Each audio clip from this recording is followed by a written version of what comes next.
What's up? What's up? Good morning. As you can see, the sun is shining today. Man, oh, we'll see how long that happens. We'll see how long that goes today. I tell you what, these lawn services, they about to get it in this week. 'Cause they got a lot of lawns to mow. Boy. But anywho, I hope y'all having a good day on this Tuesday, Taco Tuesday. Who's getting some tacos today? I don't think I'm gonna have any tacos. I'm gonna eat leftovers of stir fry that I made, a veggie stir fry. But anywho, that's a horse for another race. Let's talk about the armed services. Now this is near and dear to me because most of y'all may know, may not know. I served 7 years and 10 months active duty, and then 3 years in the National Guard. So 10 years collectively. Boy, boy. Uh, Anywho, the commercial company which has chosen the name the United States Incorporated has a large number of people employed in what is called the United States Armed Services. Most countries have a similar arrangement. If you were asked what is the purpose of these armed and trained people, how would you reply? It may surprise you to know that the people who employ them hire them to protect themselves, the employer, from their enemies. Not too startling an idea, you say? Yes, as you say, not too startling a relevant revelation. But what may surprise you to discover is that the enemy is quite openly stated to be you. Wow. So not only do they describe you as a monster, but also as their enemy. We talked about that I talked about that in a couple of other chapters. Because they are so heavily outnumbered, they are actually frightened of you and feel that they need armed bodyguards and heavy locked doors to keep them safe from the anger of ordinary people. If they find out how they are being manipulated and robbed, in passing, they consider anybody who asks permission to do something which they are already entitled to do under common law to be a child of the state and so of no consequence. Let's check out a possible scenario. You take some young people to a McDonald's restaurant and order several meals. When the food has been prepared, the manager says, I will make a deal with you. You can have your meals for free if you take this loaded revolver and go over to that corner table and shoot that man dead. There will be no comebacks as I'm authorizing you to do it. Having blinked a few times, you ask why you should shoot him dead when he has never done anything to you. The manager then says he has never done anything to me either, but he has a lot of money in his wallet and I want to steal it. So just go and shoot him dead, and it's okay because I'm telling you to do it for me. Let me pause right there. When you put it that way, it does seem like that with the armed forces. Like it's like, why are we going to war with somebody we ain't never met? We ain't never had a sit down with. We ain't try to work it out. But here it is. I'm over here risking years of my life at a time to go fight somebody else's war about some things I ain't even had no beef about. It's just crazy. Sounds a bit mad. It should do so as much as murder is a criminal offense under common law, and somebody telling you to do it and that is okay because they say so is quite ridiculous. Nobody has the authority to tell you to murder somebody. Remember, all of us were born with exactly the same privileges and rights, and nobody has authority over anyone else, and most definitely not to be able to authorize murder. The owner of the commercial company, which amusingly we think of as the government, stand in the same position as the manager of McDonald's.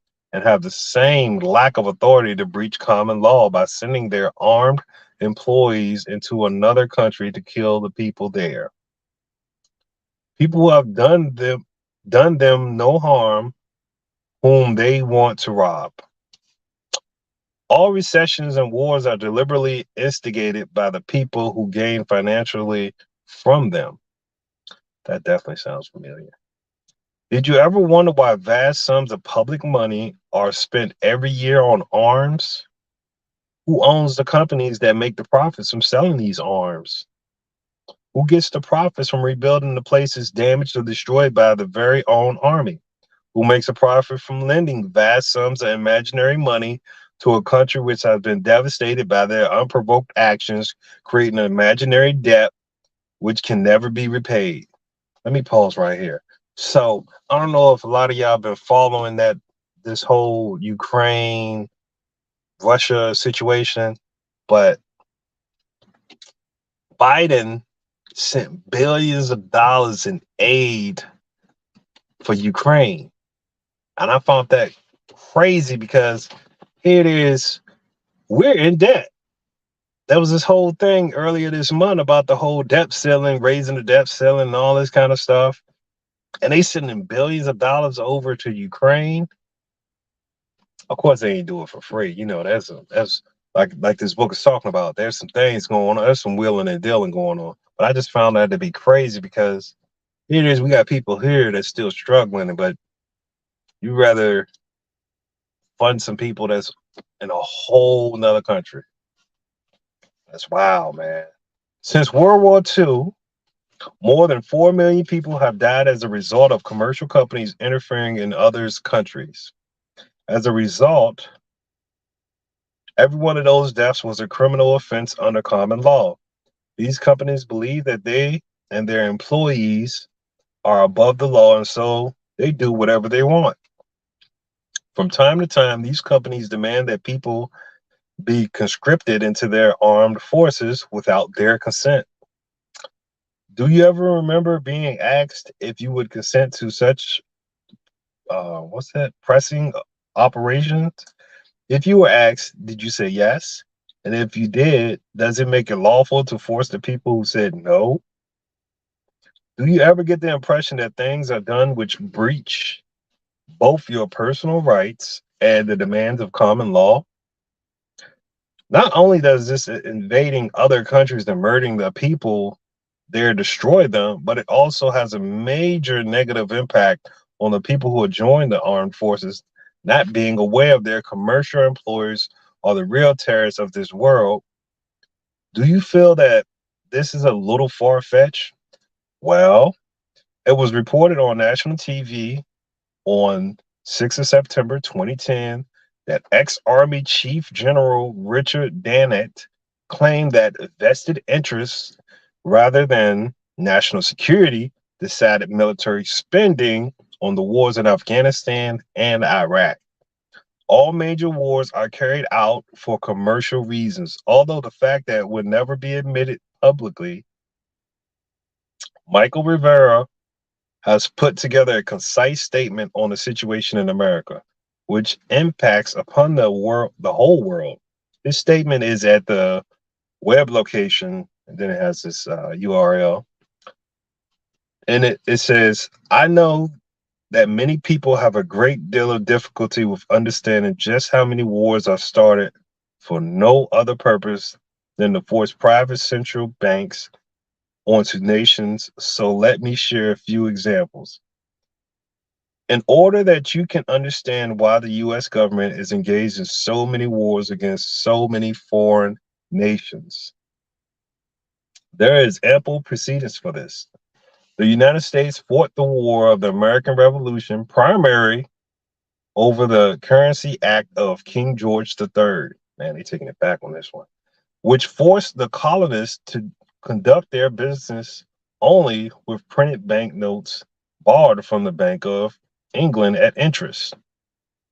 After the Revolution, the United States adopted a radical different economic system in which the government issued its own value-based money so that the banks, like the Bank of England, were siphoning off the wealth of the people through interest-bearing notes. banknotes. But bankers are nothing if not dedicated to their schemes to acquire your wealth. And they know how easy it is to corrupt the leaders of a nation. Just 1 year after Mayor Rothschild had uttered his infamous statement, "Let me issue and control a nation's money, and I care not who makes the laws." Ooh, this guy was just straight out, just ain't no shame in his game about taking money. The bankers succeeded in setting up a new private central bank called the First Bank of the United States, largely through the efforts of the Rothschilds' chief U.S. supporter, Alexander Hamilton. Founded in 1791, by the end of this 20th year charter, the First Bank of the United States had almost ruined the nation's economy while enriching the bankers. Congress refused to renew the charter, signaling their intention to go back to a state issued value based currency on which the people paid no interest at all to any bankers. Damn, that must have been a good time back then. This resulted in a threat from Nathan Rothschild against the United States government. Either the application for renewal of the charter is granted, or the United States will find itself involved in a most disastrous war. Congress still refused to renew the charter for the First Bank of the United States, whether upon Nathan Rothschild rallied, "Teach those impudent Americans a lesson, bring them back to colonial status." Financed by Rothschild controlled Bank of England, Britain then launched the War of 1812 to recolonize the United States and force it back into slavery to the Bank of England, or to plunge it into so much debt that the people would be forced to accept a new private central bank.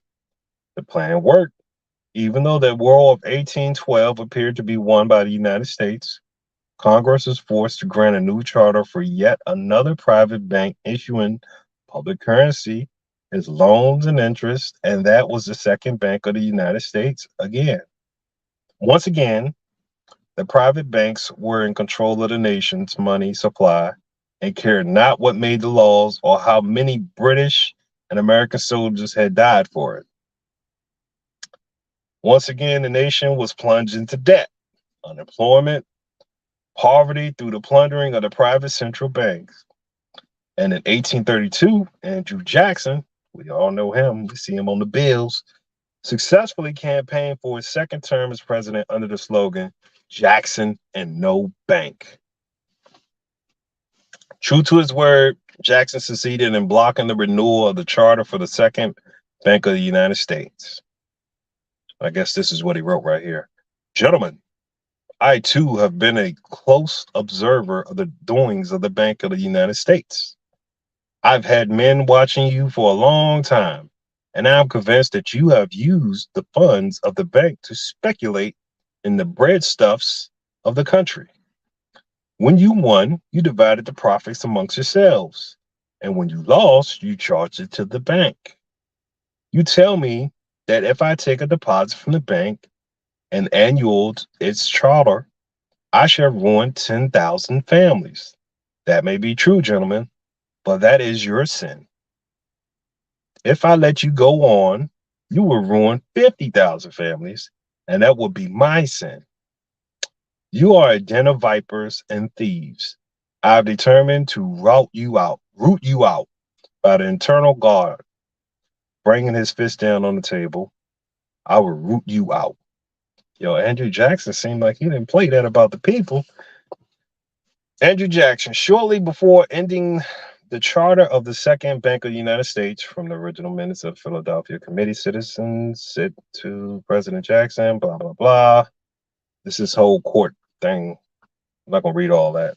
Shortly after President Jackson, the only American president to actually pay off the national debt, ooh, that's a little known fact right there, ended the Second Bank of the United States. There was an attempted assassination, which failed when both pistols used by the assassin, Richard Lawrence, failed to fire. Wow. Lawrence later said that With Jackson dead, money would be more plentiful. Wow. So they try to send somebody to take him out. Boy, it's a cold game. It's been going on for so long. Of course, the present day American public school system is subservient to the bankers' wishes to keep certain items of history from you. Boy, I'm gonna read that again. Let me read that one more again. Of course, the present day American public school system is as subservient to the bankers' wishes to keep certain items of history from you, just as the corporate media is subservient to the Monsanto's wishes to keep dangers of genetically modified foodstuffs from you. And the global warming cult wishes to conceal from you the fact that Earth has actually been cooling for the last 16 years. Thus, it should come as little surprise that much of the real reasons for the events of the Civil War are not well known to the average American. When the Confederacies constitutionally succeeded from the United States, the bankers once again saw the opportunity for a rich harvest of debt and offered to fund Lincoln's efforts to bring the South back into the Union by force, but at 30% interest. Boy, they're going to tax him. Remarked that he would not free the black man by enslaving the white man to the bankers. So, using his authority as president, he issued a new government currency, the greenbacks. You know about these greenbacks. This was the direct threat to the wealth and power of the central bankers of the United States, who responded quickly. And this is what they said. If this mischievous financial policy, which has its origin in North America, becomes entrenched, then that government will issue its own money without cost. It will pay off debts and be without debt. It will have all the money necessary to carry on its commerce. It will become more prosperous to a degree which without precedent in the history of the world. The brains and the wealth of all the country will migrate to North America. That country must be destroyed or it would destroy. How was he blowing the horn? That make no sense. My bad, y'all. That country must be destroyed or it would destroy every monarch on the globe. The London Times responded to Lincoln's decision to issue government greenbacks to finance the Civil War. Rather than agree to private banks loans at 30%, in 1872, New York bankers sent a letter to every bank in the United States urging them to fund any newspaper which opposed the government issued money. Lincoln's greenbacks. Dear sir, it is advisable to do all in your power to sustain such prominent daily and weekly newspapers as will oppose the issuing of greenbacks, paper money, and that you also withhold patronage or favor from all applicants who are not willing to oppose the government issue of money. Let the government issue the coin and the banks issue the paper money of the country. To restore to circulation the government issue of money will be to provide the people with money and will therefore seriously affect your individual profits as bankers and lenders. Oh, these bankers go crazy for to protect their profits. Anyway, there's much more to be read, but I just wanted to get y'all a little warm and fuzzy about that. Cause this, so man, it's no surprise that um banks is behind some of these things that's going on, man. Like it's crazy that finally the truth is coming out about 9/11 and all the things that happen around it. Like there's so many conspiracy theories, but I don't think it's just by accident. It's just like there was something going on. It wasn't just him going over there to fight the evil Saddam Hussein. There was some real stuff going on. crazy, man. It's crazy. Reading is fundamental. Anywho, that's all I got, man. I hope y'all have a good day. Enjoy some of the sunshine because I think we about to get some rain. And yeah, peace.